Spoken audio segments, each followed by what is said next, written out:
Bismillahirrahmanirrahim. Assalamu alaikum. Welcome to another Tabadlab Policy Roundtable. It's a difficult, I think quite painful period of time for the whole region. Sri Lanka is going through a massive political and economic crisis. Which one came first? Which came later? We'll ask some of our panelists. Afghanistan, I think in particular, given that it's the holy month of Ramadan, merits a particular sort of prayer. So all prayers for Afghanistan and the people of Afghanistan to kind of come out of the economic, political, and security crisis that grips that country. And here in Pakistan, we have a substantial political crisis, the details of which we will not get into. But what will be the implications of this crisis on the economy as it is, on the economy over the next month, over the next quarter, and over the next year? Let's bring in our fantastic panel. We're lucky to be joined by Dr. Salman Ahmed. Salman works for Fidelity International, has a PhD in economics, has previously worked at a number of world-class organizations, including Goldman Sachs. And I have the privilege of calling him a dear friend as well. He's joining us from London. Thank you for joining us, Salman. We're joined by Maheen Rehman, another very dear friend, and the CEO of InfraZameen.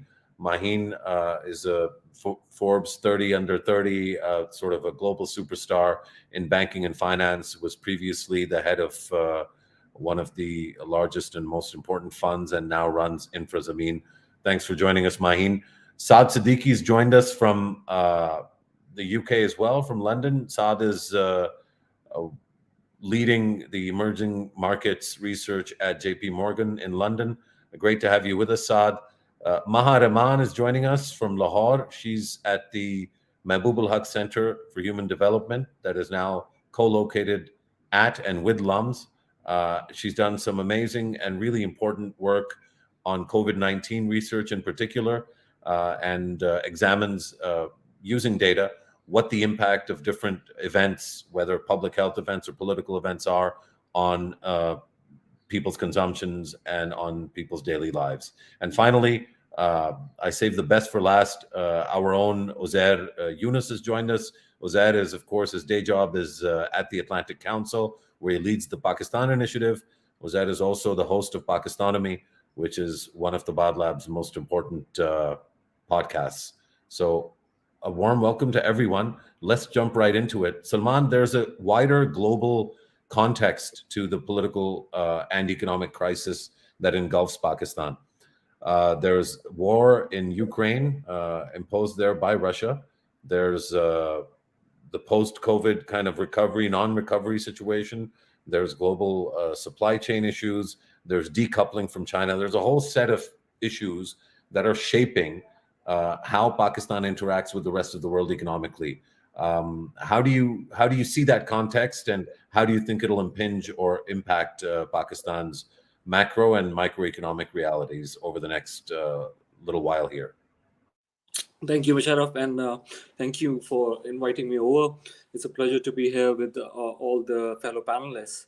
So a little bit on the global macro environment. I think you touched on some of the factors which are at play, but just to give you a little bit of a backdrop in terms of going into the Ukraine Russia war, obviously, which triggered a whole host of other shocks which are now channeling through the global economy and the global financial system. So entering the year, we all were already facing risk of stagflation in some of the key developed markets. This hasn't been the case for at least a couple of decades in terms of the inflation outlook and the trajectory it was taking. A lot had to do with how the key governments reacted to COVID in the shape of massive fiscal programs, and then, of course, the very easy monetary policy which was set in as a result of dealing with that shock.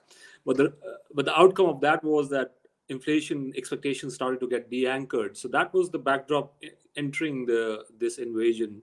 It was already a tricky situation because central banks were feeling pressure, especially in the key developed markets, to tighten policy. And for countries like Pakistan and emerging markets, the cost of money, especially on foreign funding, is set by the Fed specifically, and to a lesser extent by the ECB, which is the European Central Bank. So there was pressure on these central banks to reverse course and correct the mistake they made in 21, which was keeping policy easy for a very long period of time.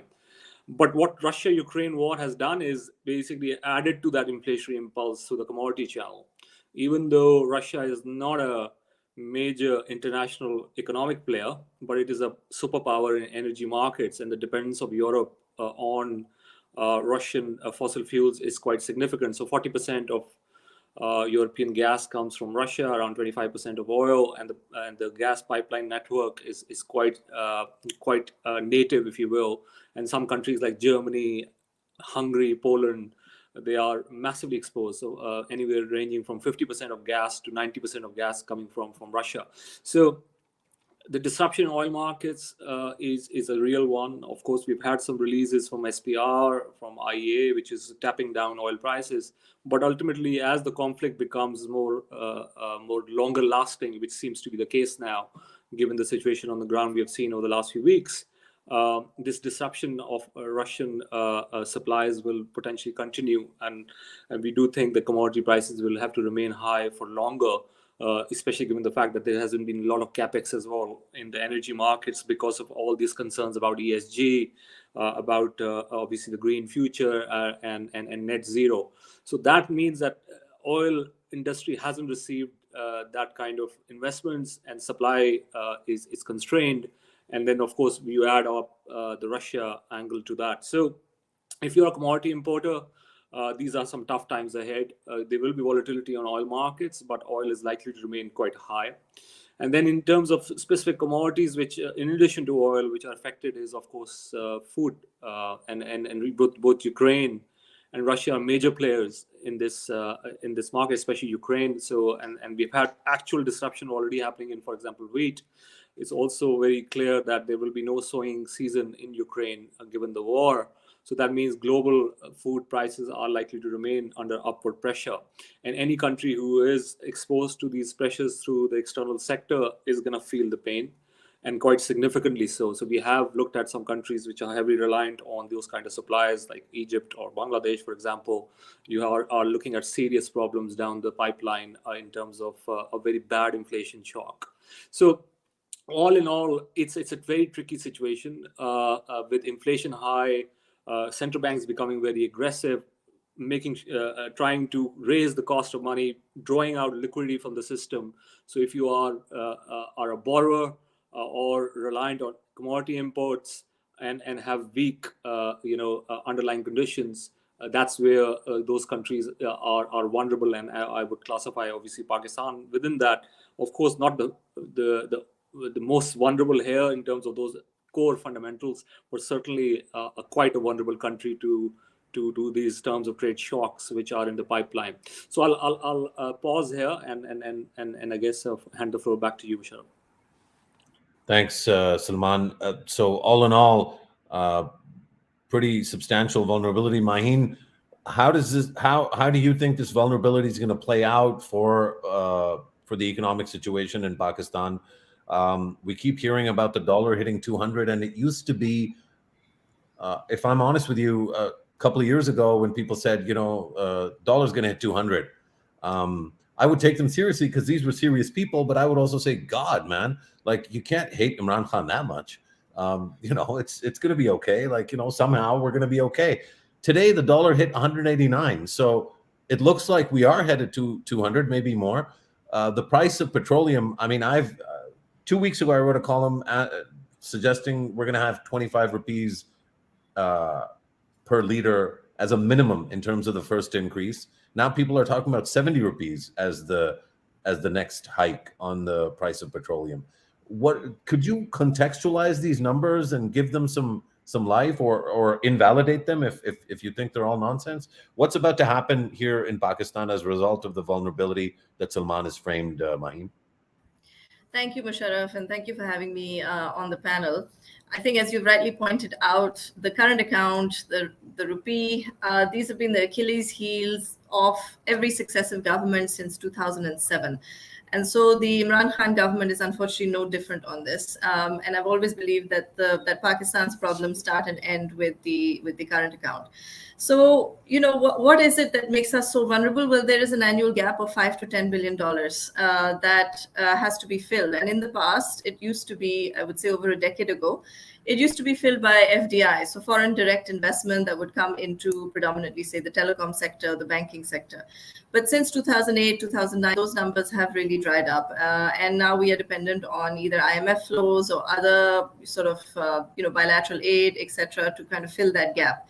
And we, I would say, are much more vulnerable within the region is because our exports do not increase at the same pace as our imports do. Now, that's an interesting conundrum that we are in. And one of the key reasons for that is the vast majority of even our manufactured raw materials is actually imported. So what that means is every time we are trying to boost our manufacturing sector or increase our exports, we are also importing more at the same time, just simply to fulfill a lot of those supply chains. So what that net has kind of resulted in is what you're seeing or what you've shown on the screen in terms of that slide is that our external debt to GDP, our borrowing in the international market as well as the local market have hit new highs. And yes, of course, the overall size of the economy is certainly bigger in rupee terms. GDP per capita, if we look at it sort of in dollar denominated terms, is either flat or slightly decreasing. So that is the kind of core and essence of the economy, and I would say that no government has really managed to kind of tackle it effectively. Now, what are the kind of solutions around this? Well, I think for us, political stability is very critical, and it's not a coincidence now that every single time there has been political instability, we have seen these kind of situations where the pressure just builds up on the currency, and then we see the state bank raising rates. It's a cycle that we are all very used to now, and that is kind of the best way that we have at this point in time to moderate what goes on external, in terms of the external shocks to the Pakistan economy. But broadly internally, what we really need to address from a policy framework is long-term consistent policy that looks to replace our very heavily import-dependent manufacturing sector and other sectors to be more indigenous, to relook at our supply chains, which is something the rest of the world is also doing now, and to try and see how we can build local supply chains effectively. Now, these are all very long-term situations and solutions. And really, I think what the market community has been asking for now for the last year or two is sort of a charter of economy that would at least set a roadmap for the next 10 to 15 years to keep policy consistent and to give the private sector at least, kind of a long-term vision that they can work with. And then that would kind of address some of the structural issues that we're seeing in Pakistan today. But, unfortunately, as we stand today, other than the state bank raising rates at this point in time, we are still in political limbo. Naheem, just on this longer term aspiration, this is something that the security sort of superstructure in this country has been talking about since before 2018. This charter of economy has been and Shahbaz Sharif suggested it in the first session in Parliament. I think that's a little bit further out, but I'm frankly speaking, I'm more concerned about the situation on the street here in Pakistan through the holy month of Ramadan. We have, as always, we have a price hike as soon as Ramadan begins. Do you anticipate a fuel price hike this next few weeks? Next couple of months? Musharraf, I think that's very dependent on oil prices. As Salman has pointed out as well, that there are international factors at play here. I think currently the price of oil is around 110 or thereabouts. I think if it trends higher, then yes, we will see a price hike. At the moment, the government has kind of kept a lid on it. The previous government, I should say, has kept a lid on it to try and absorb the impact as much as possible. But I think that is causing a big hole in the fiscal deficit on a monthly basis. So it'd be very hard to sustain that long term. The hope is that fuel prices come down, as in oil prices come down. But given the macro situation globally, that looks very unlikely for the next 6 to 8 months or so. So yes, if they are, if the crisis in Ukraine deepens, or if we see more sanctions being thrown towards Russian oil, then yes, I think the price of oil could go higher, and that would increase fuel here. I think overall, what oil also does is it's a basket of commodities as a whole, and as an importing nation, we do import wheat, we do import palm oil, we import a fair amount of commodities. So this does hurt us exactly where our Achilles heel is, as I pointed out earlier. As a commodity sort of somewhat exporting nation, we get some relief on that side, but really I think the import bill quite outweighs the export on this front. So Maha, I think just in terms of how all of this then ends up shaping, the basket of consumption that's available, so to speak, to the average Pakistani household. And I really don't even know what average means anymore. We have a median age of 23. And though we have reduced poverty substantially, there are indications that inequality, certainly during the COVID-19 period, might have increased in terms of the rich getting substantially richer and everybody else kind of stuck where they are. Stuck where they are in a country where gasoline prices or petrol prices are going to go the way that I think mine is grudgingly accepted they will go, with the wheat prices going where they're expected, where they are and where they're expected to go. What is the net impact going to be on households and how people live, Maha? Thanks, Musharraf, and thanks for having me today. Just building upon what Maheen was saying before I go to the impact and the local population. So the impact in terms of exports and imports this month, March, has been even more stark. So we have had only a 25% increase in exports, but a 49% increase in imports. Simultaneously looking at the inflation figures compared to last March, inflation right now is at a 12.7%. Last March, it was 9.1%. Before I talk about the impact on the local population, it's important to unpack this 12.7% figure. So out of this 12.7% figure, rural inflation is significantly higher than urban inflation.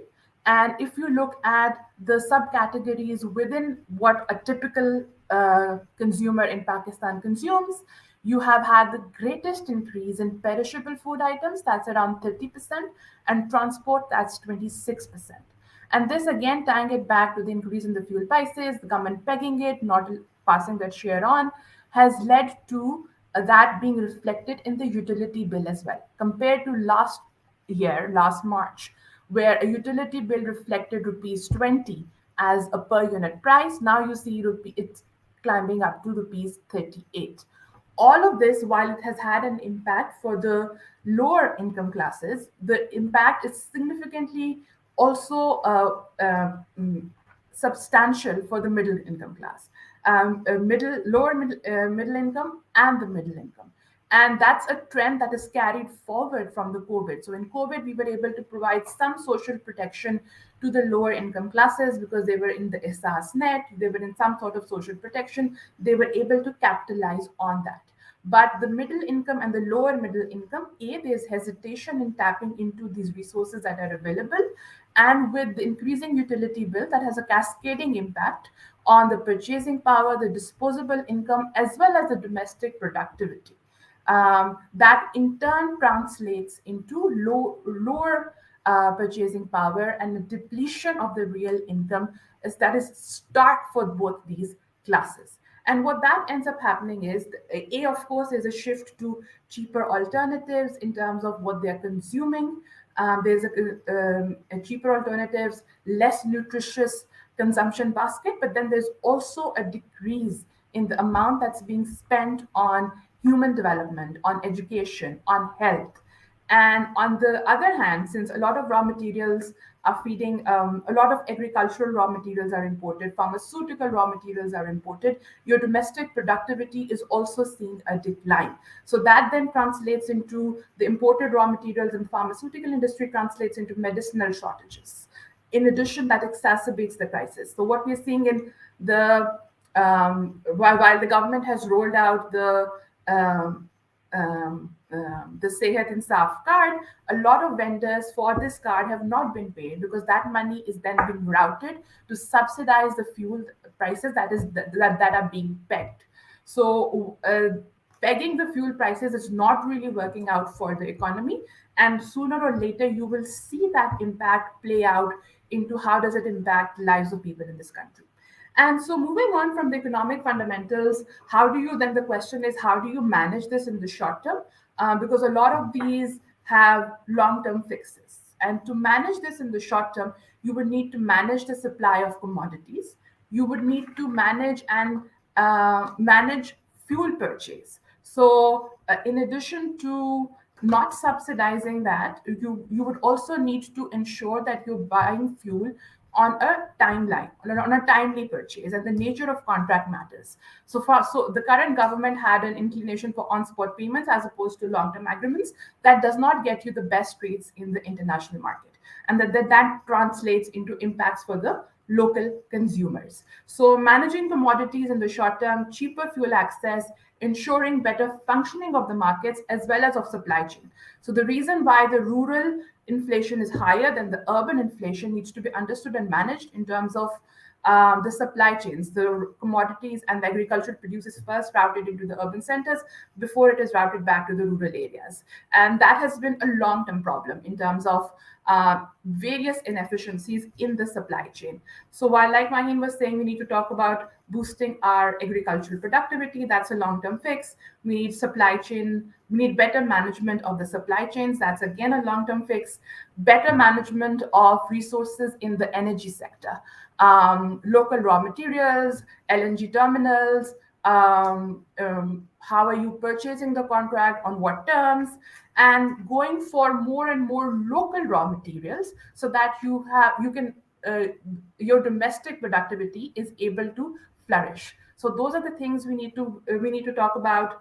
How do we manage this in the short term, and then what are the long-term fixes that we look into that can reduce the impact of the person on the streets.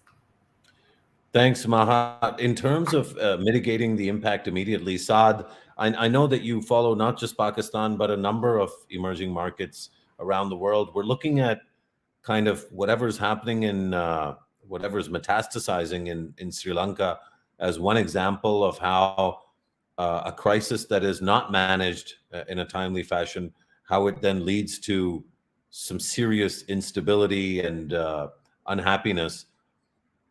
A lot of what a lot of us end up proposing are things that are sane and rational, but have been proposed for many, many years and don't seem to get done.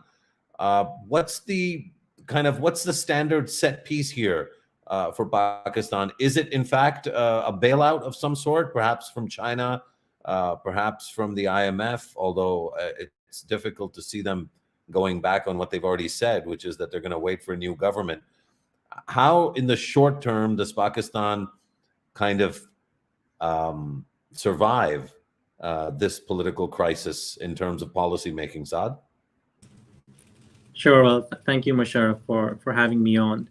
I'd like to echo a lot of what the other panelists have been talking about. So first of all, we are living clearly in profoundly challenging times. It's not just that inflation globally, even before the Russia-Ukraine war, was on its way up and was looking unmoored. But there were concerns about the Federal Reserve Bank, the US, raising rates potentially quite aggressively, which would pressure emerging markets. Commodity prices already, were on the up. All of those factors have been exacerbated, and that's something which is impacting all countries, not just Pakistan. I think it's interesting that we've talked about a lot of global things going on in the last half an hour or so, but I think the fact that we're not talking about how COVID it's not finished yet, right? Shanghai, the largest city in the world's largest economy by purchasing power parity standards, is under lockdown, which in any other set of circumstances would be headline news, but if you go to the BBC website, it's somewhere down in the corner. It's not even tier 1 news right now, but that's clearly just a sign of how unusual the current times are. So within that context, Pakistan is not alone. The misery that inflation wreaks is being seen across the world. As early as January this year, you were seeing protests in Kazakhstan. You had curfews imposed in Peru over the last few days because of inflationary protests, especially because of food inflation. So this is very much a global phenomena. And I guess unlike many of the past types of crises that Pakistan has found itself in, this is not one which is, purely at least of its own making. So I think that's an important point to make. You ask about the set piece, what is the template here? And I think we should take a step back and get some perspective on this. Clearly, we're not in uncharted territory, at least not for Pakistan. We're uncharted territory for the world as a whole in terms of how synchronized the shock is. But for Pakistan, this is not uncharted waters. And I think, frankly, we have seen more challenging times in the past as well for Pakistan as far as the balance of payments and the economic situation is concerned. Now, that might be cold comfort for now, because clearly there's going to have to be significant adjustments that need to be made. Ultimately, this is about a external financing requirement, a need for dollars, which cannot be filled adequately by the FX reserves the country has. So you need to either reduce your demand for those dollars, or you need to find them from elsewhere. I think what's very different this time to say 2018 is that we have a central bank and monetary policy that has been far better managed than it was in the past cycle. So we've seen the rupee has been on a weakening trend. Clearly that is inflationary, it squeezes people's incomes, but it also means that Pakistan doesn't have to see the types of very large disruptive adjustments that we have seen in places like Egypt and Sri Lanka. So if you look at the Egyptian pound or the Sri Lankan rupee in the past few weeks, they have seen very large, abrupt moves, which can be quite destabilizing and is worse than the kind of gradual flexibility that we have been seeing in the rupee and the Pakistani rupee in the last few months. So I think the central bank has been, trying to absorb some of these shocks. Just as we went online, there's been an emergency interest rate hike by the central bank as well. So raising interest rates, seeing currency depreciation, all of this is part and parcel of the story. Now you ask about the IMF, what's the outlook for that? I think that a bigger problem, frankly, is less the economics of it and the fact that you need somebody in the finance ministry with a political mandate to be able to negotiate with the IMF to get a program back on track. So I think it's the vacuum in decision making, to me, seems more acute of a problem than the actual financing need itself. The financing need is large. We know that. It's kind of always been large, but your monetary policy is better calibrated right now to take that into account. But it's really about getting that political instability sorted, which I think is more kind of acute and a larger problem than the economics of it itself. It's heartening to know after 20 years of struggling with my banker friends that there is some acknowledgement of the political dimension and political economy. But spot on, I think that is a profound, and unfortunately, Uzair, we've just seen the MPC. I think it's come out with a raise. I'm going to ask you to speak a little. Saad just pointed to that. I'll ask you to speak a little bit more about Saad's judgment about the State Bank of Pakistan having managed really well, or relatively much better than monetary policy was being managed circa 2016, 17, 18. The real question, I think, is, and it's the one that people are more interested in, which I think is unfortunate, is whether or not that political mandate will be actualized, where somebody can go to Washington and negotiate in good faith, knowing that the country they're going to come back to is going to is going to stand up behind whatever decisions were taken. And of course, we know for a fact that no matter who comes out on top in this political/institutional contest, whoever goes to the IMF is going to be returning home to a lot of negative, not just negative press, but negative political blowback. So take that as it is. Talk to us a little bit about the state bank decision, and also how all of this, in particular the political aspect of this, will either help make things better in the near to short term or worse. Was that?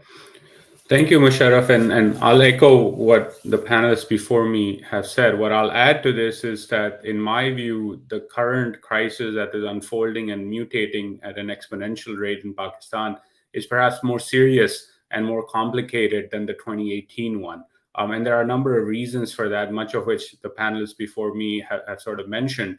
But before I get to that, on the state bank itself, look, yes, the monetary policy has been better calibrated than it was in the sort of 2016, 17, 18 era before the new governor came in. But the bank has been sort of behind the curve, in my view, in terms of raising rates. The warning signs have been there for months. They've been punting the decision to raise rates aggressively for a number of weeks now. And even today, with the 250 basis point increase, they're behind the curve in terms of what the market is signaling where interest rates are headed.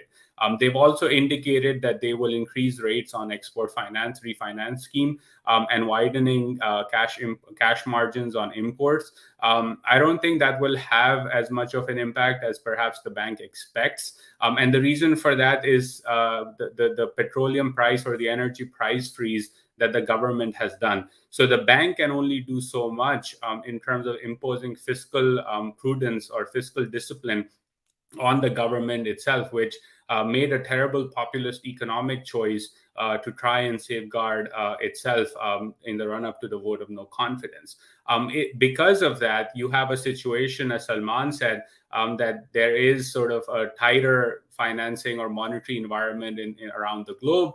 You have the war, which means commodity prices are going to be up. That impacts Pakistan twofold. A, the need for dollars continues to go up, but B, also because of the imports that we have and also higher fertilizer prices, yields in Pakistan in the medium term are going to be impacted. So that's going to have a medium term impact in our food import needs, for example. As Maheen said, investment flows have slowed down and financing needs have been met by loans or credit facilities and aid. Again, at this point in time, given the rhetoric within Pakistan in terms of the foreign conspiracy, quote unquote, the alleged outlandish foreign conspiracy, who is going to get dollars from the West? And if they do, they're going to expose themselves as quote unquote conspirators in sort of this whole regime change nonsense that's there. So we're stuck with that. Investors are not going to look, foreign investors are not going to look at Pakistan in the immediate term. So those dollar flows are not coming around. Maha mentioned the hike in sort of energy prices from 20 rupees a unit to 38. These prices have been frozen for the last few weeks. So they need to go up, and they need to go up not only in terms of the added cost of the fuel itself, but also to make up for the depreciation impact. So there's a lot more pain coming down the road. And as you had a slide up earlier, Pakistan's inflation over the last 2.5-3 years has been about 38% compared to about 19% in India and Bangladesh. And that's the real complicating factor, is that in 2018, when you were going into a crisis, Main Street, so to speak, was relatively in relative good shape. You had decent growth, inflation was low. And so, you had a crisis, and people may say that, the policies and effect of keeping inflation low were responsible for the crisis. That's beside the point. For Main Street, the argument will be, well, I was in better shape and then I went through a crisis. Then COVID came and I went through a crisis again. Now you're telling me, after suffering with 38-40% inflation, that petroleum is going to hit 250 rupees. Inflation is probably coming close to over 15-18% in the coming months. And I have to bear some more pain. And I think that is really going to be the political challenge for any government, any caretaker setup, whatever comes next in Pakistan. And so that's going to be very, very tricky. And on top of that, when IMF negotiations begin, they will demand even more tougher prior actions. And so it's not going to be easy to navigate this crisis, and it is far more complex, and time is of the essence. Unfortunately, the political drama in Islamabad means that we won't have any sort of consensus on a charter of economy, which Maheen mentioned, which I agree with. We need that. But the outlook for that isn't there. And so I think at this point, the task for whoever comes into the corridors of power in Islamabad is to reverse the terrible populist choices Imran Khan made, bear the burden in the broader quote-unquote national interest, and let the chips fall where they may. But it's going to be a very difficult situation for whoever comes next. Well, but unfortunately, Uzair, there's not going to be any chips that are falling. There's going to be sort of, unless they're made of styrofoam, right? There's no actual nutritional sort of things falling from the sky. I noticed also that both Saad and you, I'm sure for no specific reason, didn't say anything about, what potential avenues out there might be in the short run. My own guess is, as usual, I think the Saudis, perhaps the Chinese, but some sort of bilateral facility is going to help Pakistan see through the crisis. Salman, is that the best that we can hope for, or is there a formula here that you could give to whoever comes in as the finance minister in the caretaker government, or barring a caretaker government, if there's a short to medium term, opposition-led government, what would be the thing that they could do to mitigate the impact of what's coming? It seems like there's a consensus on the panel that significant economic pain is coming over the next month to 3 months, and more perhaps thereafter. How do we mitigate that in kind of whilst also remaining in the real world and not fantasy land? Salman?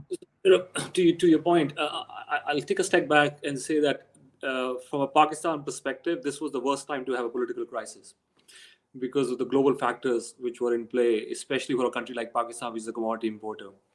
And this is something I think all the powers to be in Pakistan should take note of. There is a time to have a crisis, and this was the worst possible time to have this kind of crisis. To your specific point in terms of what can be the mitigating factors, what works in our favor is that the numbers which we need and we are reliant on are very small in the bigger scheme of things, especially for the countries you noted. So they are potentially rounding errors in terms of these countries, financial might and their standing in terms of the economic side of things. However, what Russia-Ukraine situation has done is that it has also triggered a massive global realignment and especially the weaponization of economics, which has happened. And that has really shocked the system in terms of, financial and economic interdependencies, both in the short term and in the long term. Of course, we had news flow on China getting pressure when it came to the Russia-Ukraine situation. So there is a clear-cut global realignment happening. Massive changes have happened in European defense and energy security policies. Of course, the military policy of NATO is under obviously scrutiny, and the linkage between economic policy and wider security policy for the Western world is becoming much more explicit. And those interlinkages are going to be played out much more clearly now. We saw India being warned by US, I think, about the alignment, potential alignment with Russia. So that this kind of environment requires a complete rethink of the world order we have been, which has been changing, but this has accelerated really.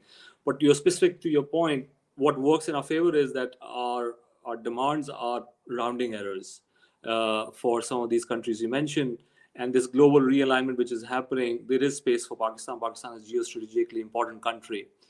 It is a nuclear power, and that those factors are important in the world we live in right now.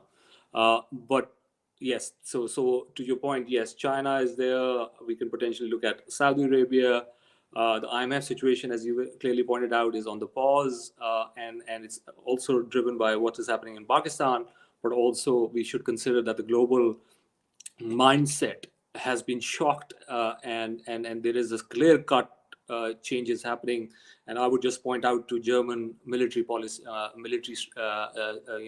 policy, and the complete shift which has happened overnight, which they were dragging their feet on for decades. So there's a clear-cut realignment there, and I think from a more medium-term perspective, this economics and the definition of national security and its interlinkages are going to get only more broader and wider and painful if you're on the wrong side of it. One of the elements of this conversation, as we, as I kind of, I've been trying to focus on the short term, but Maheen, one of the things you do, and I think this move that you made to Infra Zameen, I mean, not to plug your company at all. Nobody here is representing their companies. Obviously, everyone is here representing their own personal views. But Maheen, the question I had for you was, what does this do to the prospects of public-private partnerships and big picture investments in infrastructure and some of the stuff that many of us have dreamt about and that you've been privileged and have worked so hard to kind of make reality? How does this affect the work of building Pakistan, which is what you and so many others here are seriously invested in? Maheen? No, thank you, Mush, for that question. Look, first, short term, I think, we're going to find some rollover solution with China or Saudi Arabia, or, we need about $3 billion to get us through, I would imagine, the next few months. So I think it will be managed through a combination of rate hikes and bilateral kind of ties here. In terms of the points that you raised, I think these are really important ones, because as always, a crisis is an opportunity to kind of get our house in order. And we've kind of missed those opportunities, taken some, missed others. I think the key thing here is that let's focus on our main issue. Our main issue is energy. We are a big energy importer, and we've always been vulnerable to oil price shocks. So why aren't we doing more to consider renewable energy? We have a great policy framework in place to take on more renewables. But so far, the progress on that has been really minimal. And one of the things that Infra Zameen does do is really kind of push on the renewable energy side, both in terms of solar as well as wind, to try and encourage existing corporate groups, whether they are large scale or small scale, medium scale, to shift as much of their energy requirement as possible onto the solar network. The other thing that we've kind of been pushing a number of the banks on is to look at EV financing. We have huge loan portfolios here in the form of car financing. We've had record car sales in the last month alone, as announced by both Toyota as well as Honda. But the reality is that the entire EV framework that we have is a very good one, but the industry is so fragmented and they are not able to borrow from the local market here. So our aim is to help assist that and help push that financing through either guarantee frameworks or equity or whatever way we can to kind of catalyze that kind of investment flow. Because I think that as the rest of the world is also talking about COP26, we are trying to progress in that direction as well. And I think one of the key challenges for us is energy. So if we can, address that even to a partial extent, it will reduce our current account pressure as well. I think the second thing to point out as well is what's going on the digital side. And, everybody's talking about digital and the startups and, how they're raising money.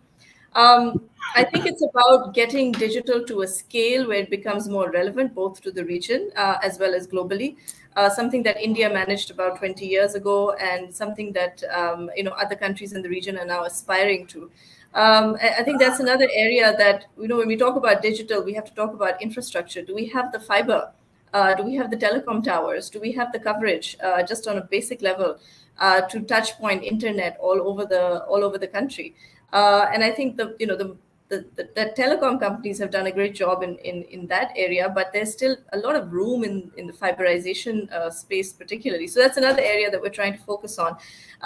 The idea is to see where we can push through new infrastructure as much as possible. You mentioned public-private partnerships.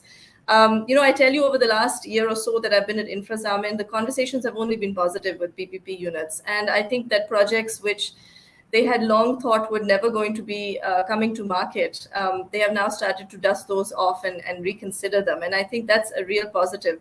And we're talking not just about... the question I had was on those Do you anticipate that they'll go through, or do you anticipate that there'll be some sort of pause now because of this crisis?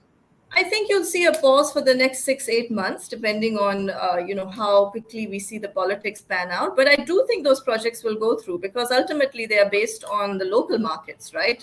And a certain amount of ADB or World Bank funding. But what we're trying to do is push the local market liquidity towards such projects. And our challenge is to find projects that are commercially viable in the PPP space and look to support those. So on pure social development, I think that's like that's a mandate for every provincial government. But it'd be nice to see the commercially viable projects come, and we could help push those as well.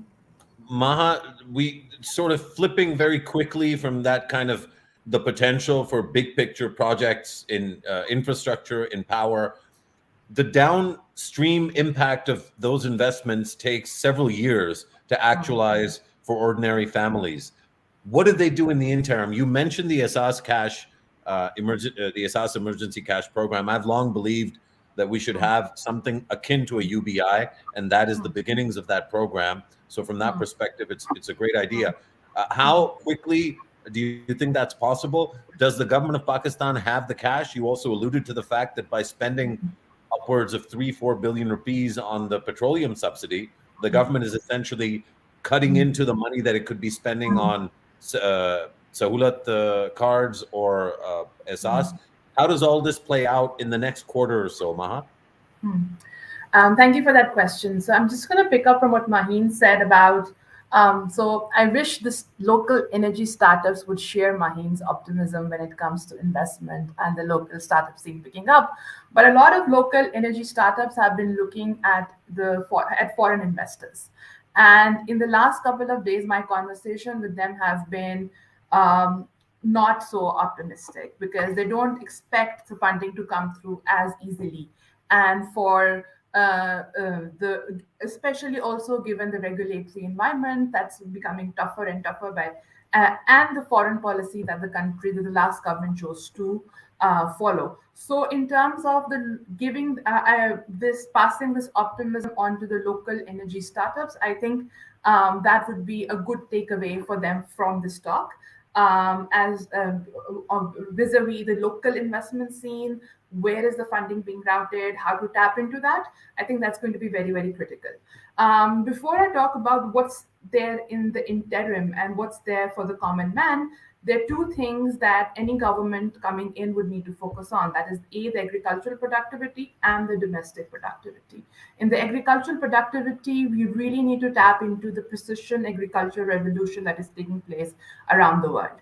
We have similar research setups in the country. The challenge is how do we translate those research findings into actionable items for not only the large-scale farmers, but also the small-scale farmers that are out there, and that are the majority.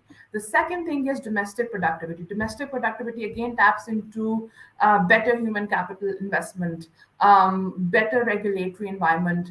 And so that is also something, whenever you talk about agricultural productivity and domestic productivity, the first thing that comes, the first criticism is that these are long-term measures. But in terms of the macro picture translating into better micro programs, any government coming in will need to take the long-term framework. The caretaker government then translating into a more permanent government that comes in for the next 5 years will need to take a long-term outlook as well while they manage the current situation. So in the interim, while they're managing the current situation and managing the inflation expectations, they would need to, of course, take the measures of ensuring better supply, ensuring that the funding is not only routed into subsidies, but your programs that sustain human capital investments, that sustain human capital ventures also keep going in terms of education, in terms of health. And so that pipeline and that investment and that funding also needs to be sustained. And then, of course, better functioning markets.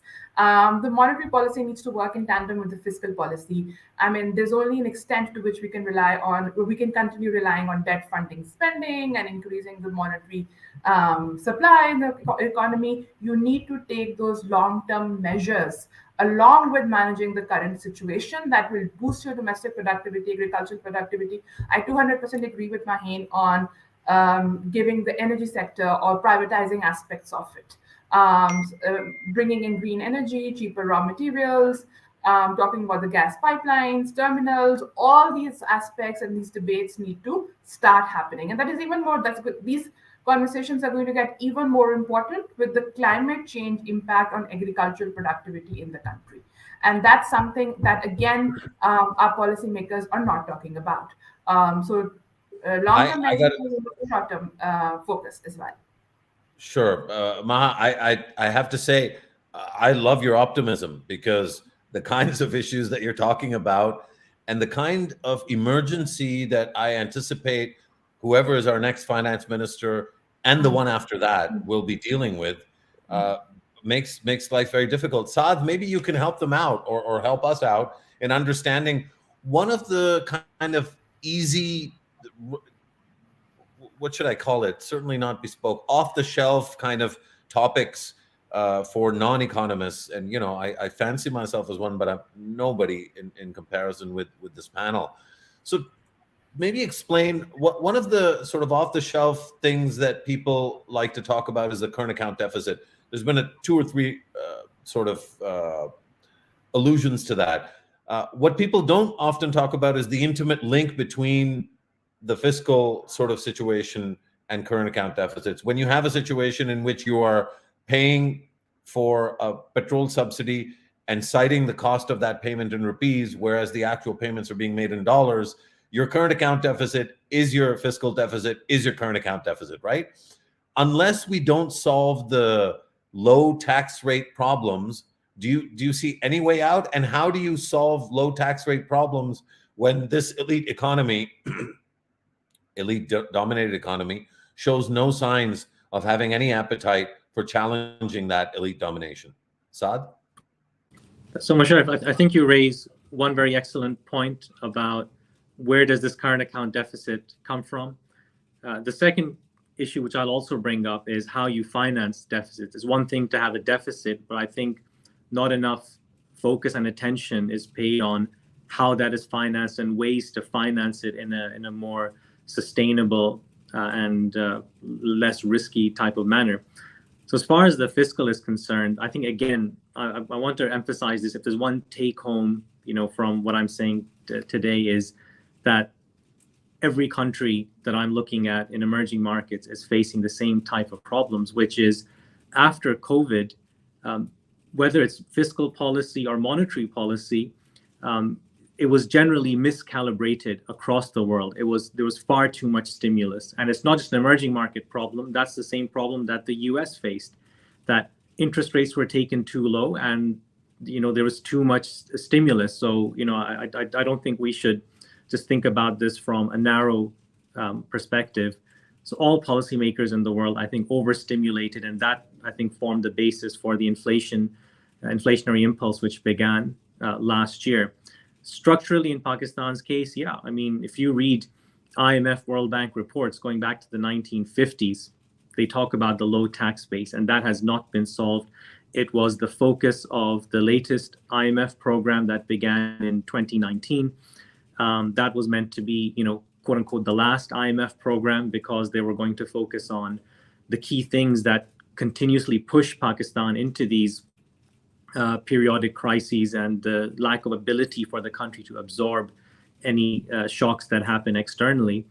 And that tax to GDP ratio hasn't been able to go up in any meaningful material way. So if there's one thing that you need, I think distinguishing between these kind of structural and cyclical factors in one sense is a little bit artificial, because there's no way you can talk about all the good things that we've been talking about on kind of the structural policy side if you don't have macro stability.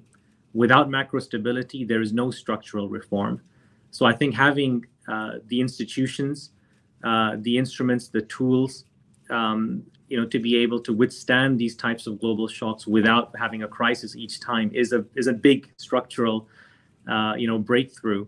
So I think on the tax side, that was clearly not achieved in the last few years, and that was then exacerbated by the fact that like other countries, there was too much fiscal stimulus in Pakistan, and probably too much monetary policy was too low. But again, I don't think it was as low as as it got to in other countries. Brazil took interest rates to 2%, and now they've had to hike them to 12+%, right?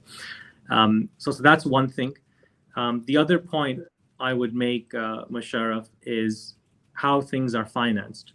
Right now, whatever gap you have, the $15-20 billion odd current account deficit, there's only one borrower in town, and that's the government. And it's typically done via debt, whether it's issuing bonds to private investors abroad, or whether it's bilateral, multilateral borrowing.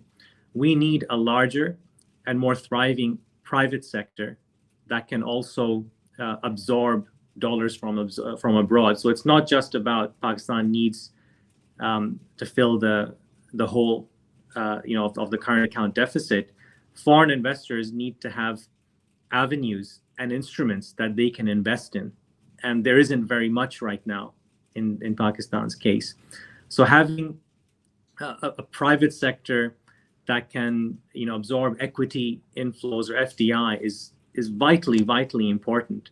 And that means Pakistan could run a 4 or 5% current account deficit without running into a crisis. Many countries run deficits of this size, but they don't all have a crisis each time they get to 4 or 5% deficit. And that's because we don't have a diversity of avenues that foreign investors have to invest. So I think what the other panelists talked about, other initiatives, it's important to get those to critical size and critical mass that foreigners can actually invest in. It's not good enough to have them being too micro level, because it doesn't open up new avenues. I think that foreign investment. Please, Salman, jump in. Sorry, Michelle. If I may, I think just build up on Saad's point, because sitting here as an investor hat on,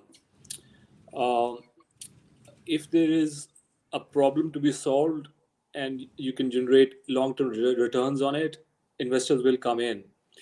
And the work we have been doing on climate change basically has identified certain countries which will need huge amounts of investments to change their long-term resilience to climate change. For example, under the Berg-Siang model, which is a very commonly used vulnerability model, and increasingly so looked at by investors like ourselves, ranks Pakistan as one of the most vulnerable countries to climate change. So by 2100, under the RCP 8.5 scenario, which is that if carbon emissions do not come down significantly, then 90% of Pakistan's economy can be wiped out. That same goes true for India, Bangladesh, because of their geographical realities.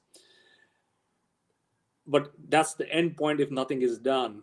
As more and more understanding of climate change and its effects becomes clearer, there's also a motivation from investor point of view to finance solutions and to build and give capital to create that social return, if you will. So and there's a lot going on globally on that front. China is taking the lead as well on re-gearing its economy to make sure that climate change becomes, or mitigation of climate change goes at the core of it. So if you have a cause and you have a purpose, and then you're solving a problem, then I think capital can come through, as Saad mentioned. But having said that, yes, I agree with him. You do need short-term cyclical macro stability for people to focus on the long-term problems. Because if a country is always in firefighting, the discussions on the long term cannot take place. Because when I'm worried about 30-40% depreciation, there is no way I'm having a discussion on infrastructure, if you see my point. That's exactly right. In fact, Maheen, you mentioned broadband and connectivity and digital. And as you know, we had this broadband report recently, and the estimate that we have is that in order to get broadband to 10 million houses in terms of a direct fiber connection, the number right now is less than 500,000. And the market can easily, it's a sizable enough market that 10 million is a very conservative estimate in terms of how many people should have a wire going into their house directly. That investment size is roughly $6 billion. But in order for that investment to be made, you need NTT and you need Telstra and you need Vodafone to actually be able to look at the travel advisory, look at the news, and jump on a plane and land in Karachi or Islamabad or Lahore or hopefully Peshawar and Quetta as well. And Uzair, maybe you can speak to this a little bit about the kind of impact, because I know you've done some work in advisory. Sorry, Musharraf, just if I can jump in on your point there, because you discussed broadband. So one of the things that we're doing is we are not focusing on bringing foreign investment at all. So our idea is to tap exactly what both Saad and Salman have pointed out, is to tap local currencies and to tap the local banking system. So we've had big elements of crowding out here, both on the capital market side as well as the banking sector. And the reality that happens is simply because look at the rates where they are today. You have the current 1-year rate at about 13.3%. So as a bank, you need to be heavily de-risked on any particular project to be able to want to take a corporate debt versus, sovereign debt.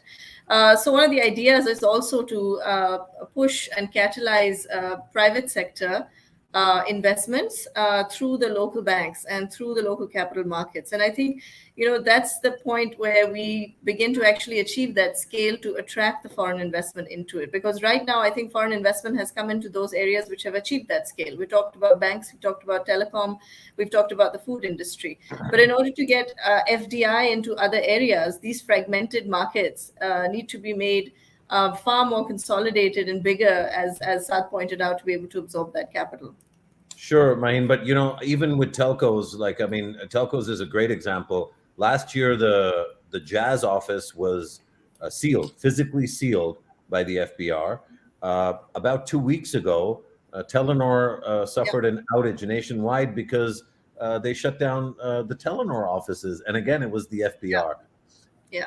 These are not trifle sort of news items. These are devastating. And I wanted to maybe ask Uzair, as we begin to kind of wind down, after Uzair responds to this, I'm just going to go through some comments and just throw them out to all of you, and then we'll wrap up real quick.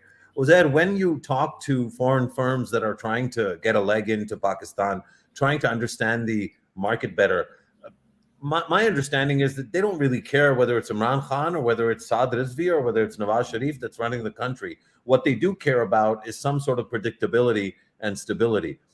How have you seen that play out? Well, look, foreign investors, from my experience, don't look at your narratives or your comm strategy or what you're saying. They look at action on the ground. And this is deja vu for me this past week, because in 2018 or in the run-up to 2018, I remember talking to a couple of firms looking at Pakistan's oil and gas sector who were concerned about corruption allegations being made and decided to pause on their consideration for Pakistan as a market for a major investment. Just this week, another friend said they were on a 6-month-long project with a client, and that didn't move forward either. And so these are types of things where there's uncertainty and volatility. Investors just look elsewhere. There are other countries, dozens of other countries that are as attractive, if not more, than Pakistan. And so they just move on. You mentioned something related to, does the government have the cash? Of course it does. Just look at the UNDP report that came out a year or so ago. $17 billion worth of subsidies, incentives, etc., are given to elite segments of Pakistani society. The issue is not that the government is poor or the country does not have money. The issue is that the money flows to those who need it the least in this country, not to the ones who are the most vulnerable. And I think we need to think about that. The final thing in terms of FDI and what we need to attract, I think we need to understand that the FDI attraction has to focus on not market seeking but export enhancing sectors, and there the record is not so great over the last couple of decades or so, at least the data that I've looked at. And so long as that continues to be the problem, you can attract market seeking FDI and may solve the problem in the near term, but it does not do anything to increase your integration with global supply chains, increase your exports, bring in sustainable flows of dollars, for example, what the East Asian economies have done. And that's a major vulnerability for Pakistan. Just a couple of weeks ago, Business Recorder ran a story about how the Chinese are having issues at SEZs. And the question international investors have when they read stories like that is, well, if the Chinese are having problems, what are the odds of us getting some sort of resolution on issues that we may face in this country. And finally, when we look at all these sectors, Main mentioned internet, you mentioned internet, tech, energy is very important. We missed agriculture. There is currently over about ₹1 trillion worth of debt, commodity debt in the agriculture markets of Pakistan. To be fair, Maha did talk about agriculture. Yeah, I missed that. I was going to correct myself. She mentioned it. But there's ₹1 trillion worth of commodity cycle debt in the sector. The market is distorted, it is fundamentally broken. There is not going to be any innovation in that market so long as that distortion continues. So at some point, the government also has to get out of the way of markets, stop picking winners and losers, and sort of empower Pakistanis who are entrepreneurial, innovative, want to hustle and integrate with the rest of the world and be world beaters, to let them go do their job. Yeah. Again, I think I was thinking that Maha is going to take away the optimist of the panel title, but I think with that last little expectation or ask, Uzair, I think you might be in good competition with Maha. Guys, I have a quick comment to make, given the comments that Salman, Maheen, and Uzair have made. So I'm just going to throw a radical idea with the investors in the panel right here. So when you're looking into investing in solutions that tackle climate change in the country, I think it's worth it that you start now looking at coalitions. While social enterprises and NGOs in the private space innovate and come up with new solutions, if you actually want those solutions to have impact and to be scaled across the country, it's worth it that investors now start funding coalitions between the public sector and the private sector that innovate as well as scale solutions that can then have an impact. So I just wanted to throw that out. No, I'm glad you did. Salman? Yeah, I think it's an important point, and I would not underestimate the level of capital which is going to get mobilized to solve this problem as education of this issue becomes widespread. So we are already working with climate change experts. We are hiring climate scientists. So the understanding of investor community on the nuances of climate change, the solutions is increasing. In Europe, there is a directive called Article 9, which, by the way, China is going to also use, which is impact investing, where the KPIs are going to become very significant and specific.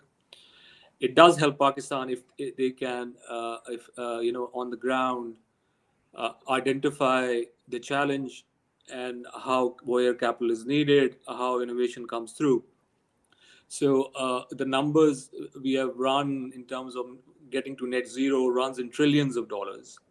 And as I said, there will be focus on country by country, vulnerabilities.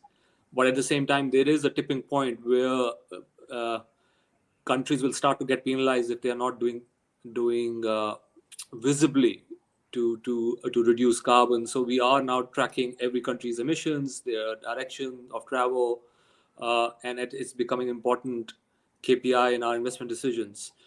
So that's something to keep in mind. It has been accelerated by the Russia-Ukraine situation because the fossil fuel is at the core of what is happening, and the new strategies the developed world are coming through are more on renewables, more on nuclear. So this energy policy and the capital deployment is going to be big theme, especially for any country which is fossil fuel dependent and has very high vulnerability to climate change. And it is a geographical phenomenon, unlike people think. The countries in the north are way less vulnerable versus, for example, countries which are in Asia. So China, for example, 50% of GDP gets wiped out, and they are aware of it, and that's why the push comes through on getting out of coal as quickly as possible once the realities set in. So certainly, I think we're talking about hundreds of billions of dollars, which is waiting to be deployed, and the legislative frameworks are getting into shape right now as we speak to make sure that us as investors can finish or do our fiduciary duty in a way which we can prove to our end clients that what their capital is doing is having impact. I think great suggestion, Maha, and I think certainly something that requires a substantial push, including by firms like Tabadlab, in terms of what we should be focusing on for longer term economic transformation. Maha? Yeah, so no, just a follow-up comments to that. With the government not focusing on what the impact of climate change is going to be, or what are some of the innovative interventions that are being scaled regionally as well as in other countries, I think it will be up to the investors and the entrepreneurs working in this space to carry forward solutions that work from one region to another or within the region. And so that can become an important vehicle when the government's focus uh, uh, uh, turning the government's attention towards issues that will impact agriculture in a major way, that will impact other sectors in a major way, is going to take time. So, yeah. No, that's a point well made. Salman? Yes, to your point, and I agree with you, Maha, because I will link it up with short-term issues as well. So to Saad's point, if Pakistan runs a current account deficit of 4 to 5%, where the imports and the capital which is coming through is solving climate change problems, nobody will have a problem financing it. If you send current account deficit to finance import of luxury cars, people will have a problem, because you know that this is consumption, and you know, you do the math, and then the political instability and the fact that it happens every 3 years. You know, by now anybody can run a statistical model and see that Pakistan gets into a political crisis every 3 years or 4 years. So that, I think, to your point, solving a specific problem which has a demand for capital, the financing becomes easier to do and justify as well, and that will also help with the short-term issues of better quality of financing. So both can be interlinked. Even though you're solving a very long-term problem, the capital is needed right now, and financing can happen, you know, through different means. Sorry to take that space on that a little bit. No, Salman, I'm so glad you did. It's really been such a fantastic conversation. I'm conscious that, myself included, Maheen and Maha, we're here in Pakistan. I think Karachi, Lahore, and Islamabad, respectively, and so we're running up right against iftar time, and I can see at least one of us is squirming to end this. But I think the last point that you made merits, Saad, if you could offer some treatment or some thoughts or commentary on the question of what the impact of, what Salman just talked about, this kind of instability, uncertainty, this crisis situation, what is the impact on the bond market, and how much more expensive does it get for Pakistan to issue bonds? This goes back to the original point you made about financing these deficits. Well, one of the ways we do it is through these sukuks and these bonds. And it's a clever way of doing it because it's kind of on the DL and there's no IMF involved. But the yields on some of these things are, some of them are scary. And I know that, other friends, including Akdas and Khurram out in Karachi, have been looking at these things. I know, Zaid, you've been looking at these things. Saad, what happens to the bond market for Pakistan, and how does Pakistan fix that? And then we'll close. Sure. So, I mean, as far as the, bond yields and spreads are concerned, we've seen across all of the emerging markets, countries are having to pay a higher price to borrow. And that's just because of the world that we live in. In Pakistan's case specifically, right now, Pakistan's having to pay 1,000 basis points of spread over US Treasury yield. So that's about 10 percentage points above Treasuries. It's more than what the peer countries need to be paying. Countries that have got a rating of single B, which is Pakistan's rating, have to pay between 600 to 700 basis points above U.S. Treasuries. So, but in all practical purposes, I think right now this is a bit of a kind of a theoretical number, to the extent that without having the IMF on board, I don't think it's going to be very easy if Pakistan wanted to issue new debt right now, that it would be kind of readily done. Typically, what countries like to do is get an IMF program started, and that opens them up to get access from foreign bondholders at more realistic and at kind of lower cost. So I think for now, Musharraf, is one of your original questions, what's the likely bridge financing solution? I think it's uncontroversial to think that this is probably going to have to be some bilateral support, probably China, maybe the GCC as well. We saw that with Egypt. Egypt got a $5 billion deposit from the Saudis recently. So that'll probably, tide us over. I think also the central bank has been doing a better job than they have in the past, so that's going to help as well. It won't necessarily be a very hard landing compared to what we've seen in the past. There will still be some type of hard landing, but maybe not as extreme. And then we need to look to the future very quickly, because this is happening far too frequently.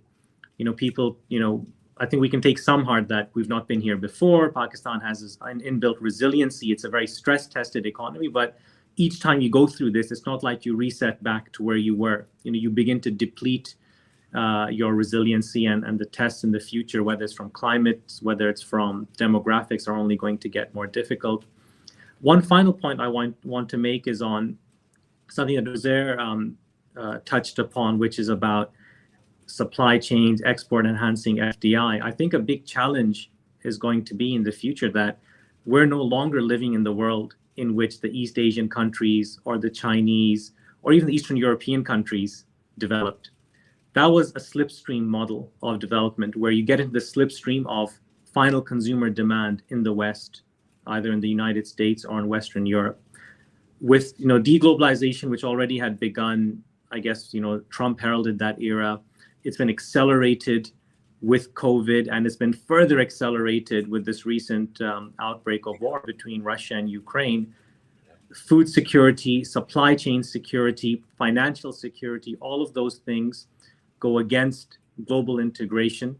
And that means countries can no longer easily look at this slipstream model of growth. We're going to have to bootstrap ourselves with a kind of multifaceted approach.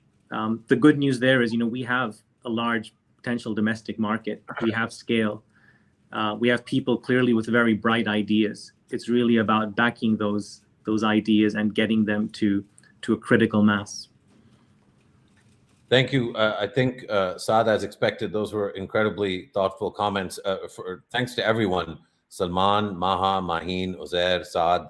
I feel like it's too soon to end the conversation.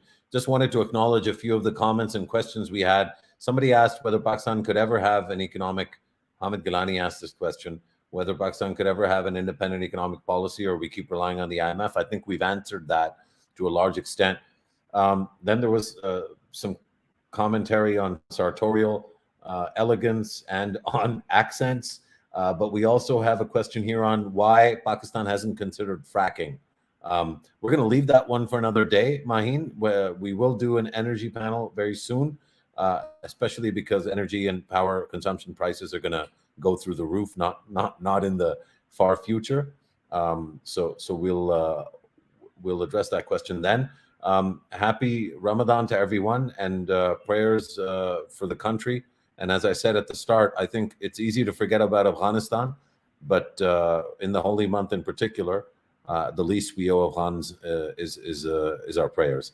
So with those prayers, I say thank you to Dr. Salman Ahmed, Maha Rahman, Saad Siddiqui, Uzair Yunus, and Maheen Rahman. Thanks for joining us, and we'll see you again very soon, inshallah. Khuda Hafiz. Thank you. Thank you.